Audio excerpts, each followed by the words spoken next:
मला एकच तुम्हाला प्रश्न विचारायचा की मुंडेबाईंचं खरं खोटं पोलीस काढतील काय होत काय? तर पैठणचं नाव तर बदनाम झालं की नाही एवढं सांगा. महिला बसल्यात, तुमच्या माहेरवरनं तुम्हाला फोन आलेला असतील की कसलं हे पैठण घरी असता तुझ्यापर्यंत पोचलंय काय? सगळं घडतंय. तुम्ही जर डोळे दाखव, हे बघा, अन्याय सहन करणारा अन्याय करणाऱ्याच्या डबल दोषी असतात. आणि तुमच्या मागे मी आहे ना, का घाबरत नाही?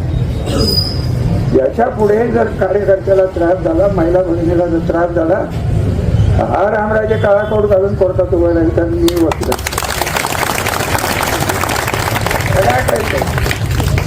पोलिसाच्या बदल्याची दम देऊन त्यांना पोलिसांना नागवणे याच्यात काही राजकारण म्हणत नाहीत साहेब. आणि हे सगळं झालं 19ला देवेंद्र फडणवीस, अजितदादा पवार, संजीव राजे, अनिल राजे आणि मी आणि ते जयकुमार गोरे साहेब आत्ताचे मंत्री आणि हे माजी खासदार एकत्र बसून 24ची इलेक्शन एकत्र करायची का? मी तेव्हाच विचारलं.